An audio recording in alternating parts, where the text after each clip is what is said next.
There we go. Thank you very much. And thank you for the introduction. And thank you guys for being here. This is like the final breakout session of the day. And I'm just like so honored you chose to spend it with me. This is awesome. And I'm going to do my best to make it worth your while. So, welcome to 26 words and copy constructs that instantly make you more persuasive. So if you write, if you're doing content, if you're doing emails, landing pages, ads, anything where you need to convince people to act, you know how critical your words can be. As a matter of fact, in marketing, as in Scrabble, some words are worth more than others, right? So those are the words you're going to want to use. Let me share 3 quick examples with you. The first one comes to us from Cornell University. They went into a school cafeteria and they changed the name of the carrots on the menu to X-ray vision carrots. And they watched as the kids ate twice as many, right? X-ray vision carrots, oh yeah, give me more, twice as many. Next example, this comes to us from marketing consultant Gary Henneberg. And he explains that when the Collins Street Bakery stopped calling their fruitcake and instead called it Native Texas Pecan Cake, mail order sales increased by 60%. Right? And the last example comes from Robert Cialdini. He's the author of Influence, Science, and Practice. And he reports that when the American Cancer Society added a single phrase to their solicitations, the donations went from 28% to 50%, and that single phrase was, "Even a penny will help." So clearly, words make a difference. Ironically, the reason is because when people read, they don't really focus a lot on what they're reading, okay? They don't really focus on each individual word and absorb it and weigh the pros and cons and then make a considered decision about what they've just read. No, in fact, very often, what they do is they rely on decision-making shortcuts. Social scientists have studied this, and what they have found is human beings have developed these decision-making shortcuts over the millennia as a way to conserve mental energy, because we couldn't possibly weigh every bit of information before making a decision, or we'd never get around to making any. So what we've done is we've developed these automatic, instinctive, reflexive behaviors, and they're hardwired into us, and so we just kind of cruise along through life on autopilot. And when we encounter a situation or what a researcher would call a stimulus, we just default to these hardwired behaviors, giving them little, if any, thought. So what I'd like to do for the next 45 minutes or so is share with you 26 different words and copy constructs that trigger these automatic behaviors. Why 26, you might ask? Well, I've organized it so that there's one for each letter of the alphabet to make it easier to remember, okay? I'm going to blow through these quickly because we've got to get from A to Z. However, at the end of the presentation, I'll tell you how you can get a free cheat sheet that just summarizes everything. So does this sound good? We're good? Good to go? All right, excellent. Okay. A is for the authority principle. And ever since we were children, we have been taught to recognize and respect authority. So by the time we're adults, it's ingrained in us. So if an authority tells us something, we believe it. And if they tell us to do something, we generally do it. As a matter of fact, there were a couple of guys who dressed up like bank guards, and they positioned themselves in front of a Wells Fargo ATM machine, or an ATM. And they taped a sign to the ATM that said, "The ATM is broken, so give your money to the guards." And then they stood there as people came in, read the sign, and handed their money over. And these guys made off with thousands and thousands of dollars. Nobody questioned them. So now at this point, you might be thinking, awesome, worth the price of admission to Inbound. I'm good, got what I needed. But for those of you who are looking for more ethical applications of the authority principle, let me share a couple of examples from marketing. Here we have an ad from LL Bean, and they're advertising their ski parkas, and they're saying, trusted and tested by the US ski team. So when it comes to ski parkas, we would assume that the US ski team is an authority, and if they're endorsing the parkas, that makes us feel confident that they're going to be good parkas. Or here we have an example from B2B. This is from the Citrix website. And on their website, they say lots of good things about themselves, as they should.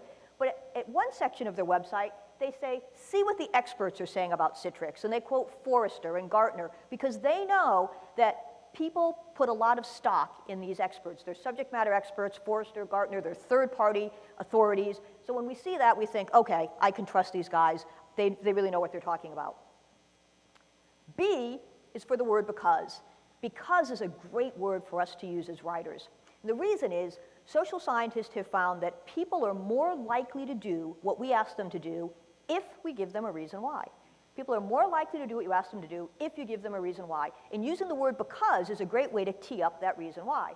As a matter of fact, Ellen Langer is a researcher at Harvard University, and she identified the word because as a compliance trigger. She found that when people see or hear the word because, they right away start to nod like little bobbleheads. That is, in fact, a bobblehead on the screen. They start to nod like little bobbleheads, and they start to say yes without fully processing what comes next. They see because or they hear because, and they just assume that whatever comes next is a good, logical, legitimate reason. They just start to say yes. So because is a great, powerful word for us to use. How can we use it in marketing? Well, take a look at what Weight Watchers do. They say Weight Watchers works because it's not a diet. Oh, okay. Or here we have a financial e-newsletter, and they say, why am I getting this? Well, you're receiving this e-newsletter because we thought this information might be beneficial to you. So it's not even a bulletproof, ironclad, reason. It's just, oh, we thought you'd find this information interesting. Using that because just gets that automatic compliance. People are like, oh yeah, good, good. All right, C is for commitment and consistency. And what social scientists have found is once people make a decision, they like to remain consistent with it when future opportunities arise. And they usually do this giving it little to no thought. So what does this mean to us as marketers? It means if we can get someone to say yes once, we're much more likely to get them to say yes a second time, a third time, a fourth time. This is particularly true if our first ask is relatively small. So let me share some of the research that went into this. There were some researchers that went out to a neighborhood in Los Angeles, and they were asking people, how do you feel about safe driving? And as you might imagine, people were in favor of it. It's kind of hard not to be in favor of safe driving, right? So the researchers were like, great, we're so glad that you're in favor of safe driving. How about putting up a billboard on your front lawn saying that you support safe driving? Well, here people kind of backed off a little bit. It's like, what are my neighbors going to think? What's it going to do to my property value? What's it going to do to my view? So only 17% of the people said yes. However, there was a small subsegment, and in that subsegment, 76% of the people said yes. So we have to ask ourselves, well, what was so different about the people in that subsegment? Well, 3 weeks earlier, researchers had come by and they had asked these people if they would display a small 3-inch by 3-inch sign saying they supported safe driving.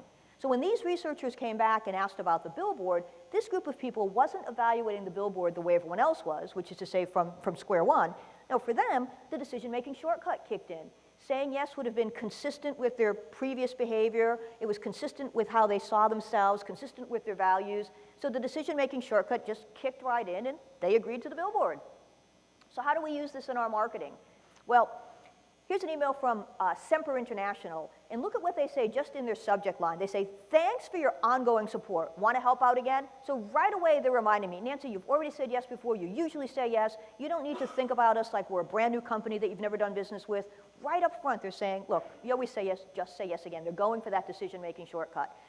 Or here's a company called Ocean Mist Cosmetics, and they're offering a free Try Me mineral makeup kit. And the reason they do this is they know that anyone who says yes to the free samples is much more likely to say yes when they come back and say, all right, now how about making a purchase? Buy your favorite one. Buy the one that you like the best. They get that first yes, and they start to escalate their asks.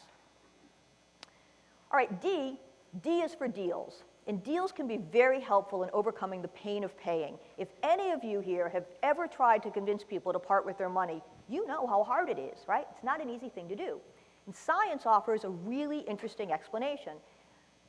Science has found that if you are in physical pain, if I'm hammering a board and I miss the nail and I hit my thumb instead, that's going to register in a particular part of my brain that registers physical pain, right? So neuroscientists have done studies, and they have found that that exact same part of your brain gets activated when you need to reach into your wallet or your purse, pull out your hard-earned cash, fork it over to someone else, right? There's literally a pain of paying, and the part of the brain that registers physical pain gets activated when you have to spend money. Fortunately, if you know some of the ways to get around this, you're much more likely to increase the hit rate you have in terms of getting people to buy your products and services. So let's look at a few. One of the things that you should do is try to avoid or at least minimize your use of the words price, cost, pay, spend. These words all remind the brain that that you're about to have to fork over your money, and that's painful, right? So when the brain sees these words, it registers as, oh, there's going to be pain. So minimize your use or eliminate it altogether. For example, instead of saying the cost is only $5, you could say something like, for just $5, you gain product X or service X, right? Gain is a great word to use. We like gain. We don't like spend. Another thing you want to think about is coupon codes. Now, in marketing, we like coupon codes for a couple of reasons. Coupons incent people to make a purchase, and the codes, of course, allow us to track, and we like to track. However, PayPal ran a study, and they found a full 27% of page abandonment comes from coupon codes. Why? Well, look at this example. First question they ask is quantity. How many do you want? Next question is, do you have a coupon code? So I'm like, wait a minute, I'm not an idiot. If other people are paying less, I want to pay less, right? So what do? I start to Google, find a coupon code, right? And you go off the site, and what happens? Maybe you get distracted. Maybe you never come back. Maybe you find a competitor you like better. So not a good thing. One study I read found that if you eliminate the coupon codes, you can get a 34% lift in sales. But we don't all want to eliminate coupon codes. So I have two suggestions. One is maybe you ask for it further down on the page. Get that momentum going. How many do I want? Here's my shipping address. Here's my credit card. By the time you ask for the code, I'm maybe less inclined to go Googling. But this is a class about copy and copy constructs. So the other tip I have for you is think about what you call it. Maybe don't call it a coupon code. Call it a customer code. Call it a VIP special. Call it something that the person who sees it, who's supposed to know what it is, recognizes it, but somebody else may not think, oh, I can just go and Google this and find it. All right, E is for eye magnet words. And think about this. When we write, how do we write? We write in a very linear fashion, right? One word followed by the next, followed by the next. But that's not how people read.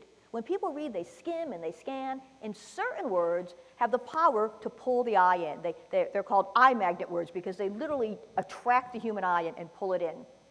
So, of course, those are the words that we want to use.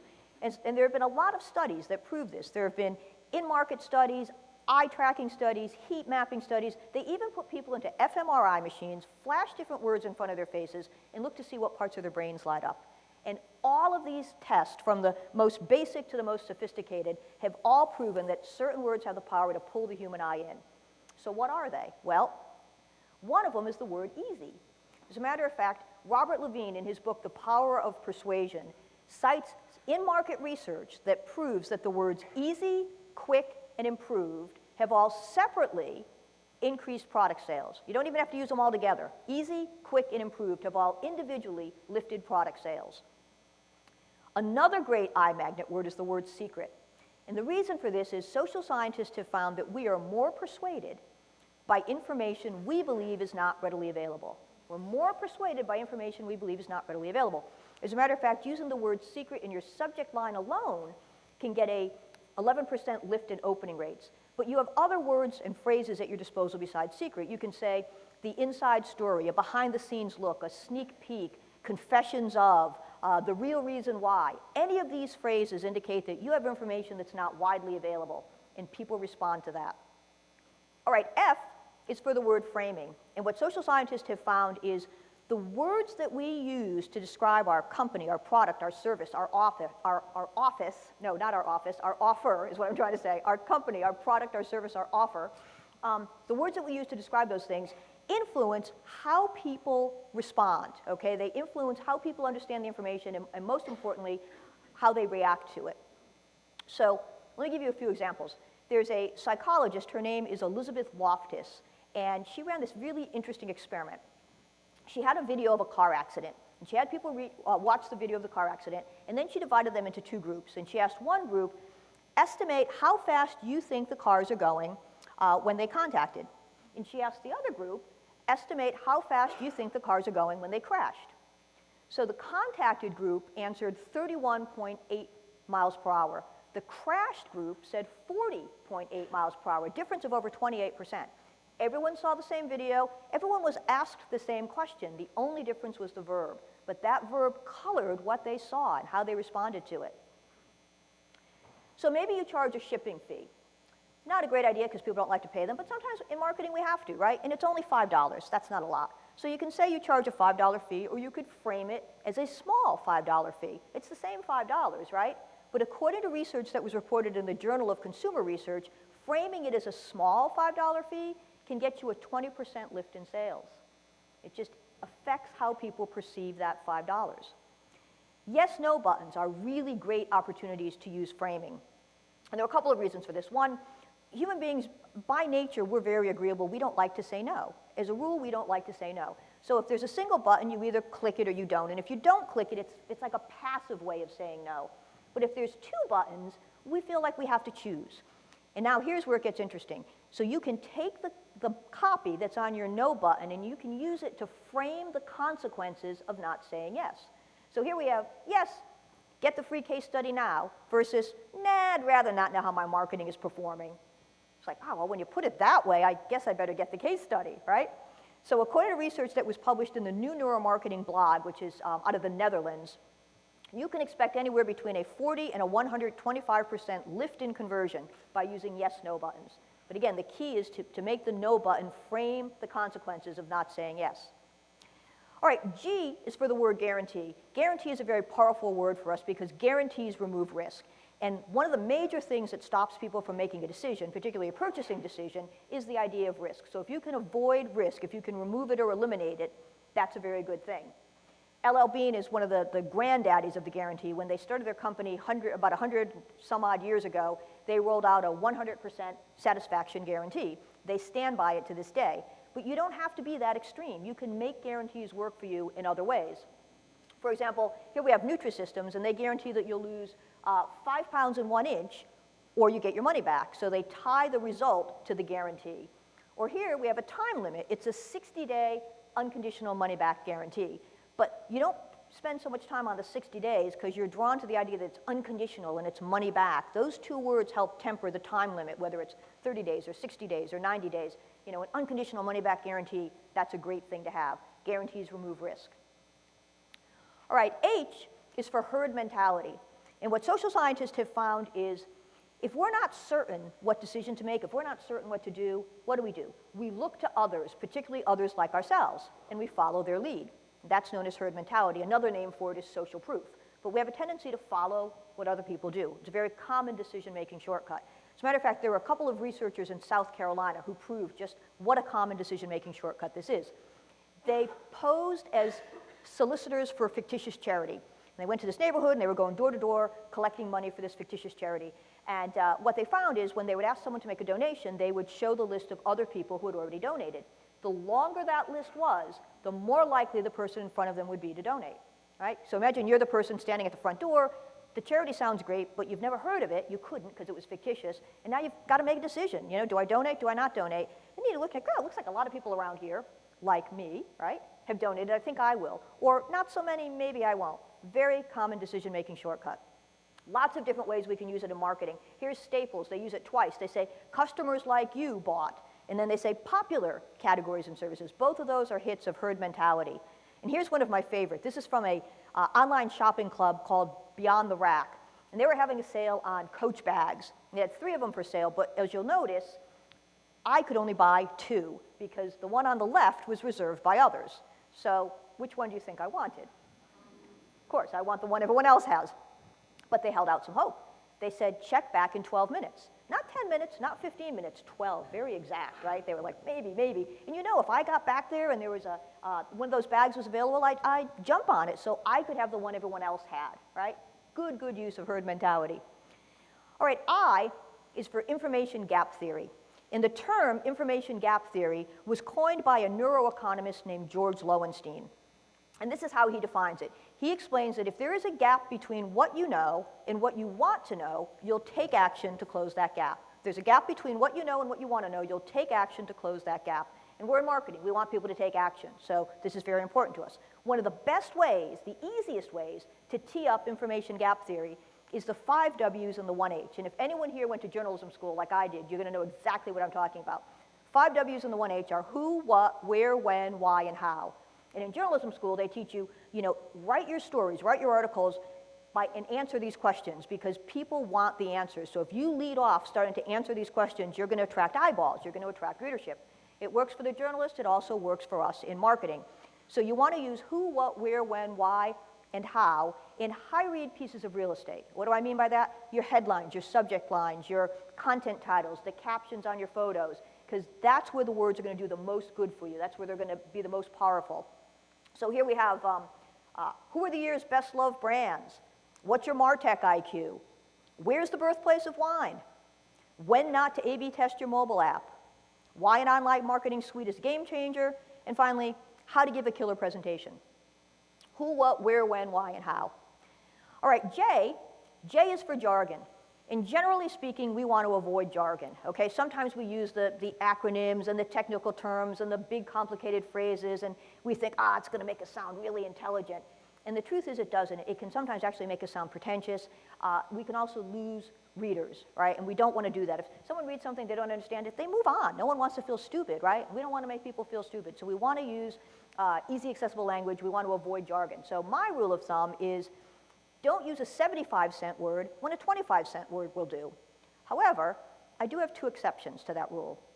One is if you want to suggest more value, and two is if you want to imply insider status. So what exactly do I mean by this? Well, here we've got a dentist. He's trying to get people to come in for a tooth whitening treatment, and so he's offering a coupon. But he doesn't call it a coupon. He calls it a savings certificate. It just sounds a little bit more valuable. When I did some work for American Express as a young copywriter, they always made us use certificate and not coupon. So it just sounds a little bit more valuable, but it's still understandable.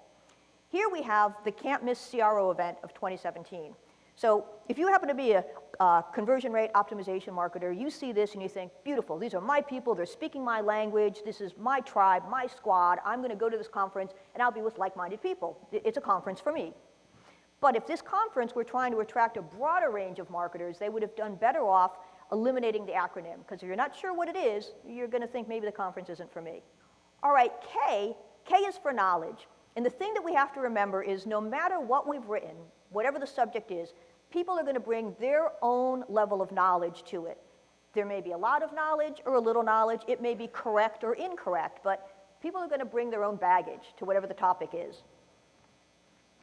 So we need to remember that. As a matter of fact, social scientists talk about something known as availability bias. And what they have found is people are more likely to people will predict the likelihood of something happening based on whether or not they can recall a relevant example. People will predict the likelihood of an event happening based on whether or not they can recall a relevant example. So here we're looking at somebody who's reading about airplane crashes, right? If you're someone who doesn't fly, you probably would come to the conclusion that flying is more dangerous than it is. Why? Because the information that's available to you comes from the news media. And the news media doesn't report about the millions and millions of safe flights. No, they talk about the crashes and the casualties. So you would likely come to the conclusion it's not quite as safe to fly. So what does this have to do with marketing? Before you ask somebody to make a purchase, first, get them to tap into relevant information. Get them to think about a time in the past when they could have really used your product or service, or even get them to think about a time in the future when it would come in handy in their work life or in their personal life. Get them to tap that relevant knowledge.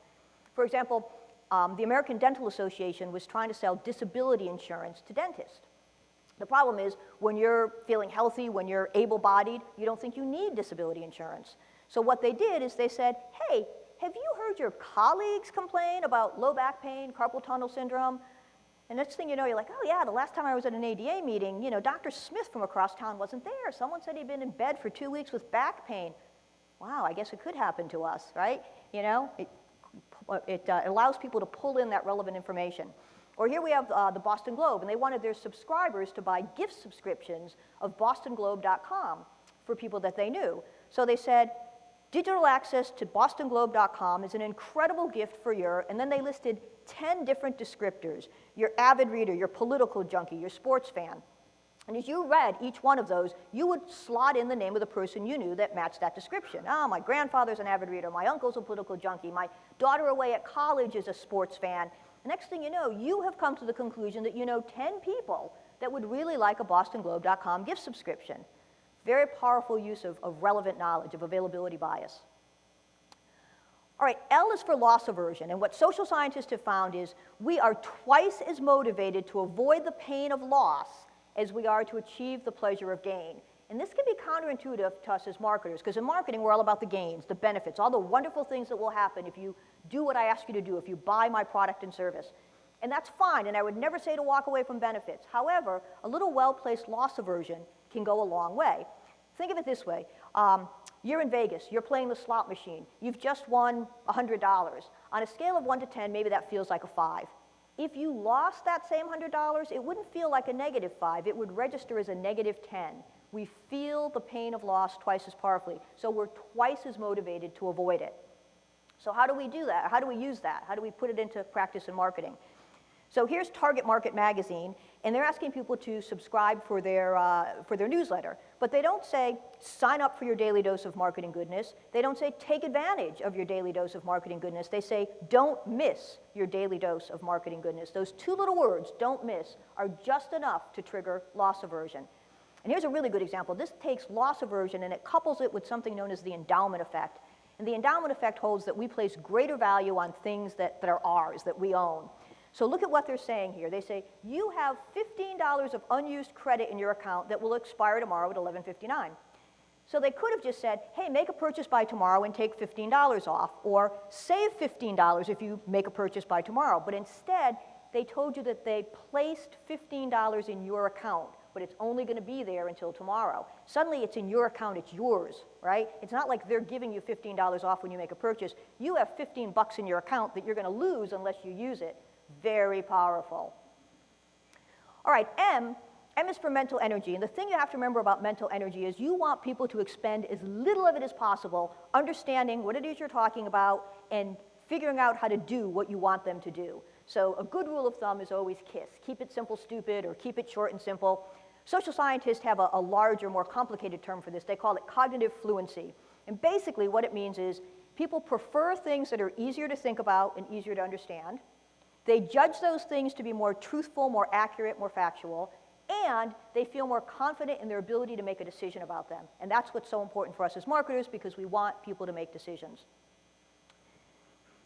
Copy Hackers ran a study. They have a fashion client that wanted to get people to sign up for their fashion newsletter. They tested 2 buttons. Sign up now, show me outfits I'll love. Show me outfits I'll love outperformed sign up now by 123.9%. And I think the reason is they made the benefit so plainly obvious.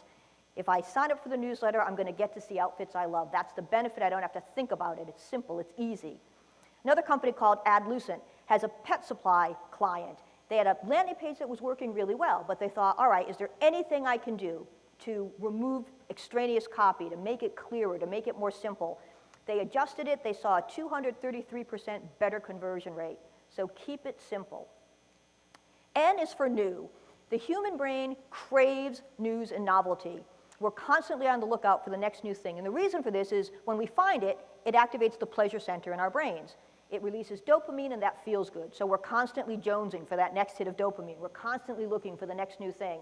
So what you want to do is you want to leverage news. If you have news, roll it out. Even if it's not new news per se. Maybe it's a new use for an existing product or a new market or a new list, that you've refreshed for the spring or the fall or for 2018. So if you have the opportunity for the use of news, use it. You also want to use new in the family of new words.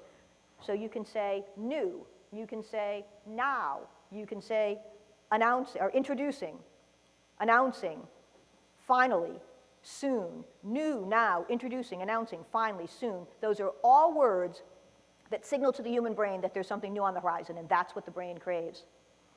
All right, O is for overcoming objections. And the thing that we have to remember as marketers is when we put our messages out there, some people are going to be like, awesome, this is just what I was looking for, terrific, and they're going to engage right away.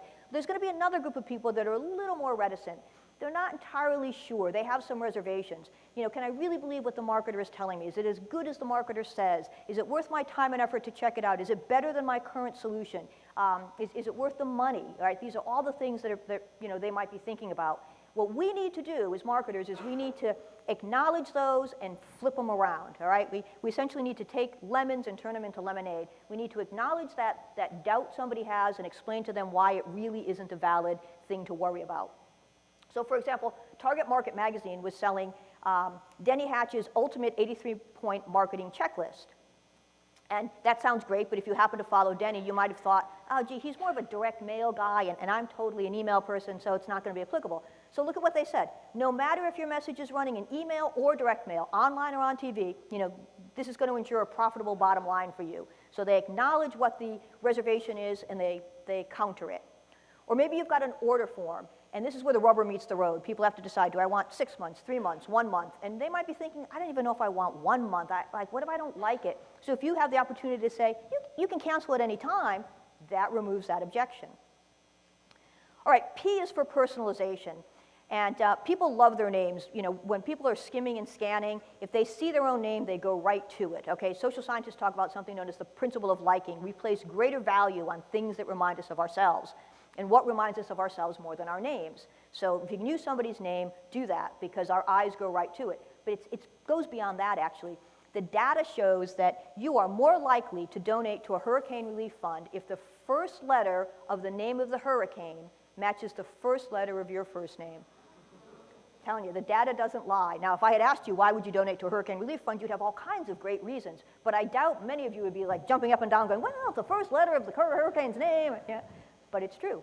It goes beyond that. You are more likely to do a favor for someone if they share your same first name or even have a similar first name. You are 12% more likely to choose a spouse whose first name begins with the same first letter as yours.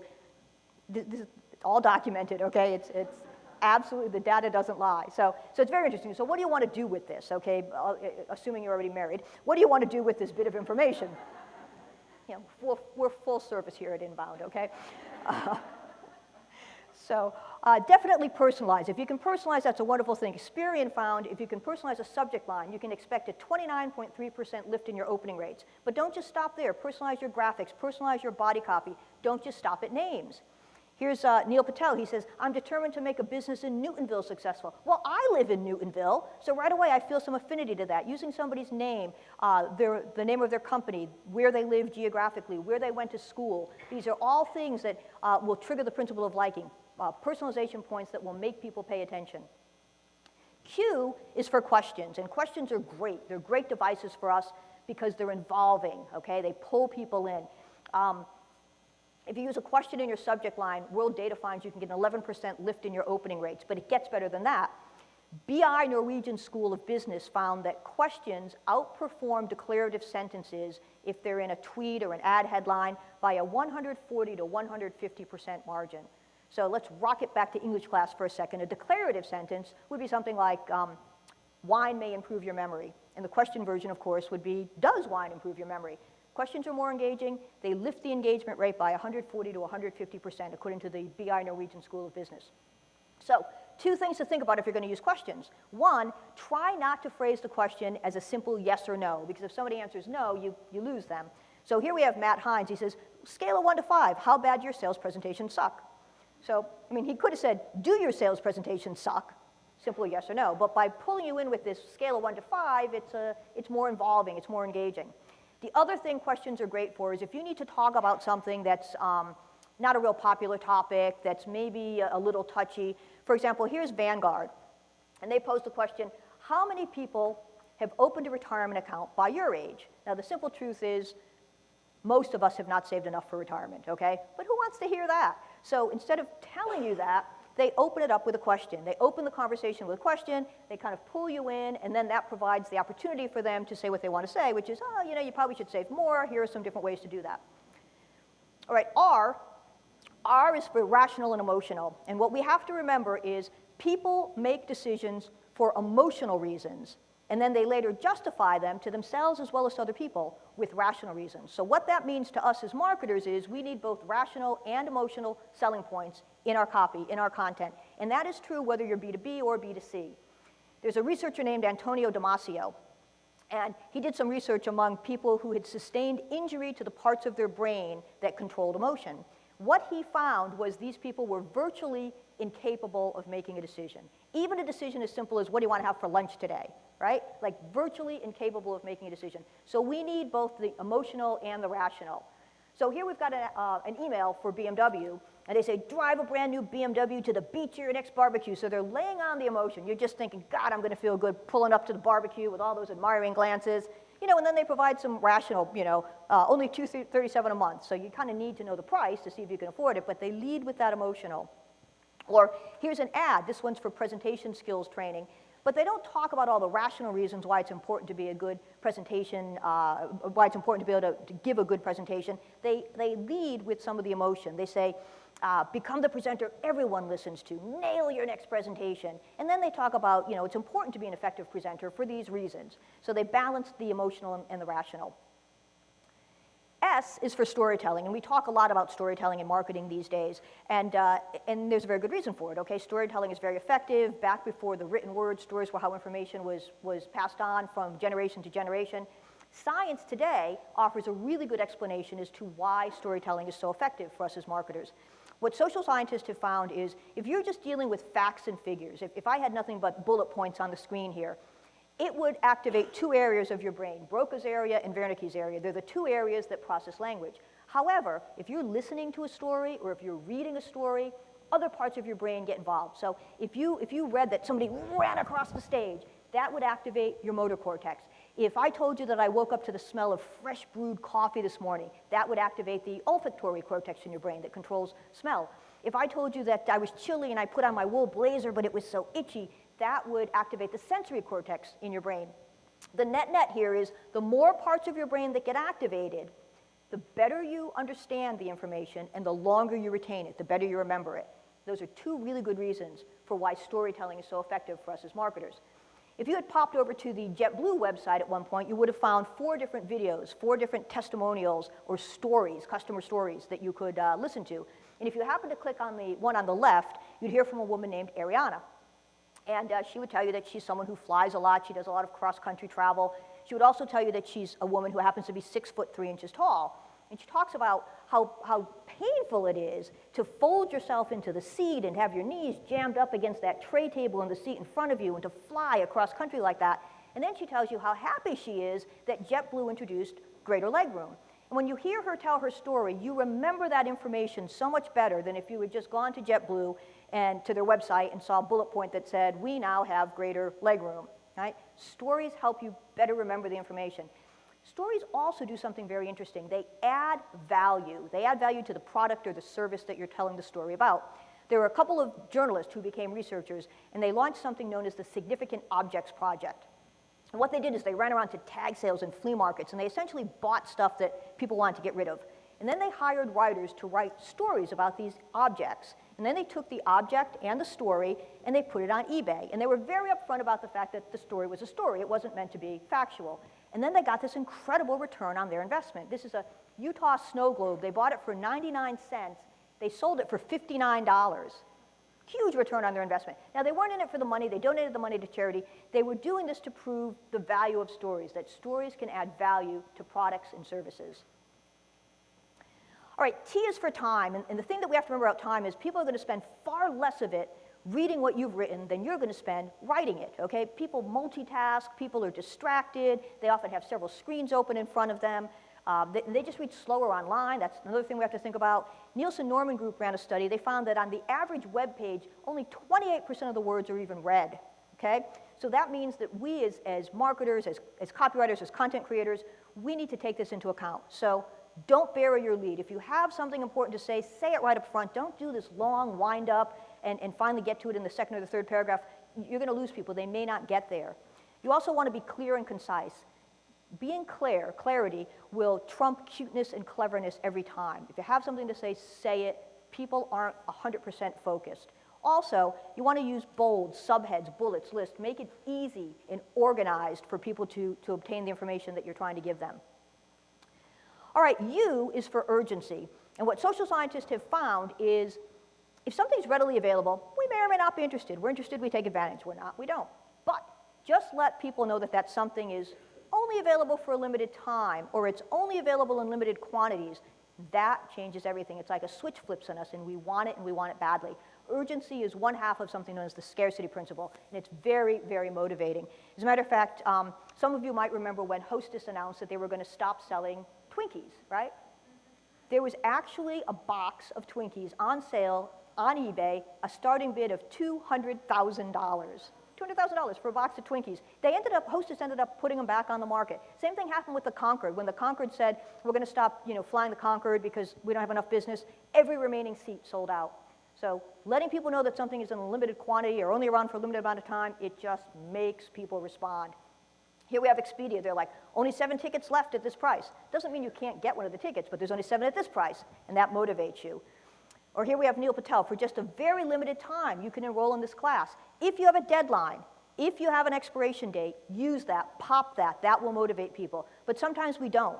So then you want to use things like for a limited time, or this week only, or no guarantee this offer will be repeated.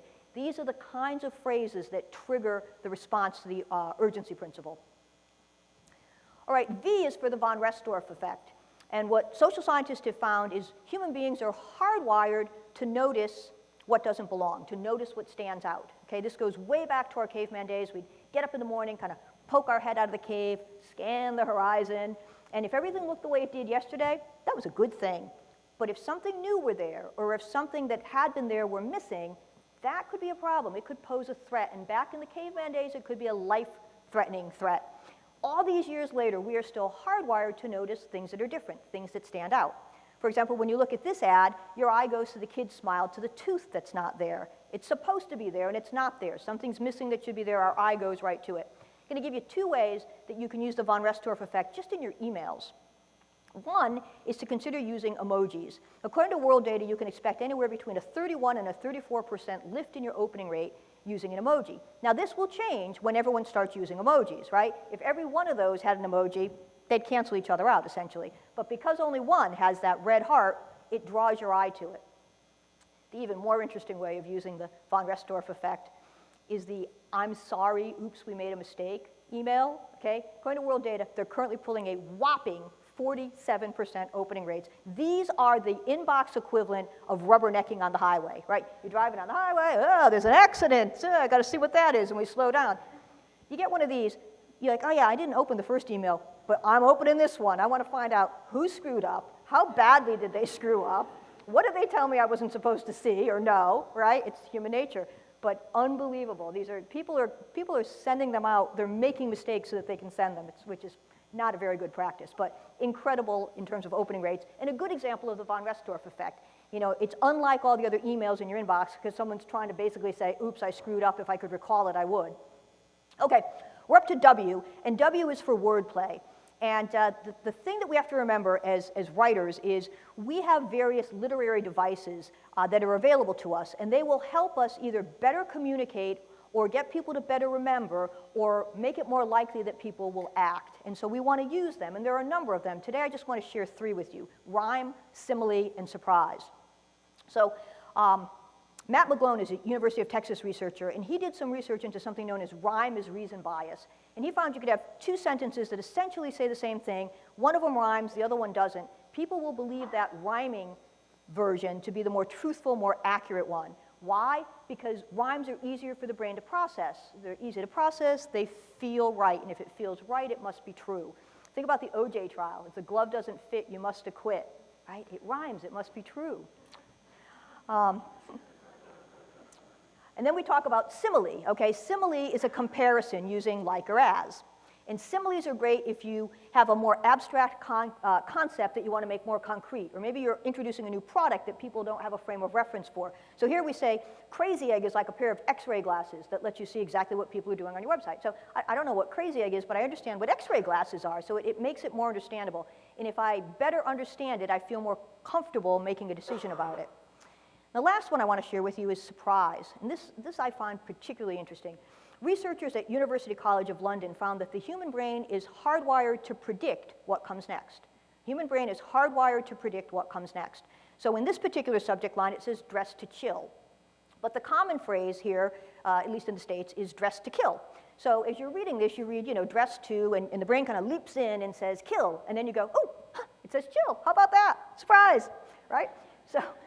So when you get surprised, something wonderful happens, though. It focuses your attention. And when it focuses your attention, that's a very good thing.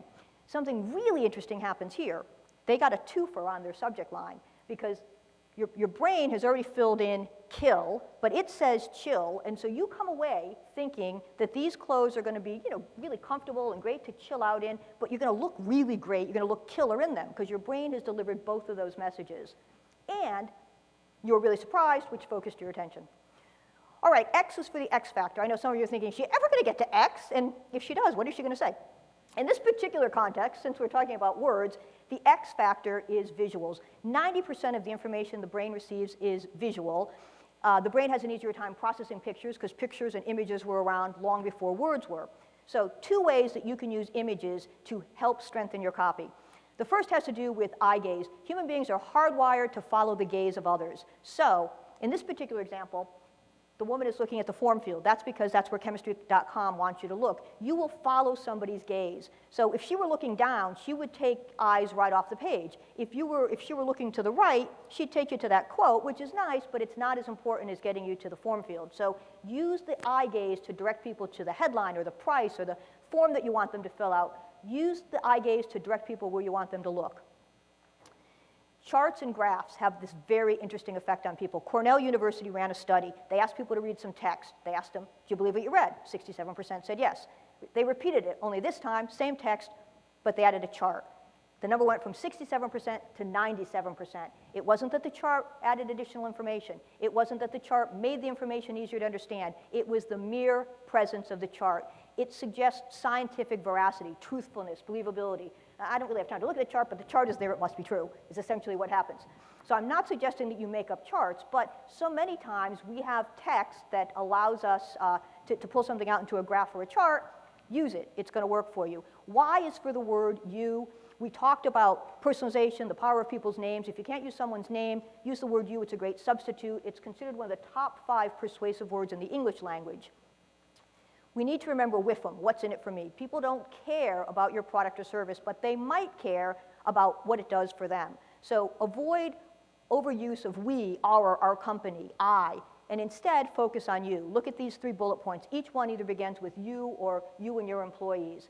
Compare that to this subject line. We've never looked better. I don't care how you look. I'm concerned with how I look, right? So we gloss over we, I, our. We zero in on you. So use the word you. Finally, we're at Z, the Zeigarnik effect. Social scientists have found that human beings are hardwired to finish what we've started. We're hardwired to finish what we've started. It's why cliffhangers do so well in the media, right? We couldn't wait for the next episodes of House of Cards, the next episodes of Game of Thrones. You know, we started, we wanted to finish. How do we use it in marketing? Well, here we have Snapfish. They say, ready to finish your photo card?